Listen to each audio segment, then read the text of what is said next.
오늘은 소금쟁이가 물에 뜨는 이유에 대해서 알아보겠습니다. 하루 종일 내린 비 때문에 생긴 물웅덩이에 소금쟁이가 날아왔습니다. 그래서 소금쟁이가 물 위에 떠있는 행동을 관찰하기 위해 채집해 왔습니다. 짜잔! 이 소금쟁이는 우리나라에서 가장 흔하게 볼 수 있는 소금쟁이입니다. 먼저 소금쟁이는 노린재목에 속하는 곤충으로 대부분이 땅에서 사는 종과 다르게 물에서 사는 종입니다. 일부 노린재목 중에 소금쟁이와 같이 물에서 사는 곤충을 수서노린재물이라고 합니다. 여기에는 장구애비, 물자라, 물장군, 그리고 개아제비 등이 있습니다. 그 중에서 소금쟁이는 수서노린재 중에서도 약충과 성충 모두 수면 위에서 생활하며 주로 물고기 사체나 수면 위에 떨어진 곤충의 체액을 먹고 사는 육식성 곤충입니다.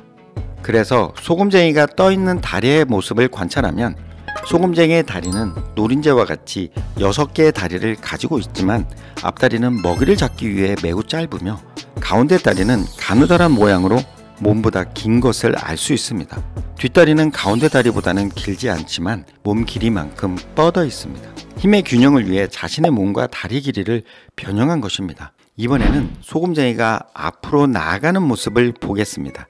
소금쟁이가 수면 위에서 움직이는 방식은 직선 활주와 조향 활주로 나누어 볼 수 있습니다. 직선 활주는 소금쟁이가 앞으로 나아가는 모습으로 가운데 다리와 뒷다리는 수면과 접촉한 채로 가운데 다리를 규칙적으로 앞뒤로 움직여 전진할 수 있게 합니다. 조향 활주는 소금쟁이가 방향을 바꾸는 모습으로 좌회전할 때에는 왼쪽의 가운데 다리와 앞다리와 뒷다리는 움직이지 않고 오른쪽 가운데 다리만 움직여 몸의 방향을 바꾸는 것을 알 수 있습니다.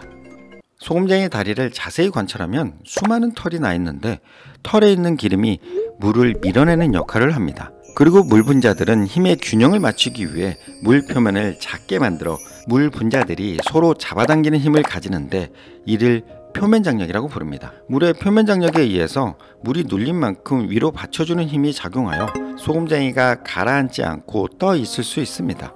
소금쟁이가 누르는 힘과 물의 표면 장력, 이 두 힘 사이의 균형이 이루어져 가라앉지 않고 뜰 수 있는 이유입니다. 그런데 소금쟁이가 뜰 수 있는 표면 장력과 다리에 있는 기름을 방해하면 어떻게 될까요?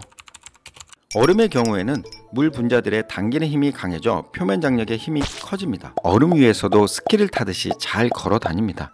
하지만 물의 온도가 높아지면 소금쟁이의 움직임이 다릅니다. 보이시나요?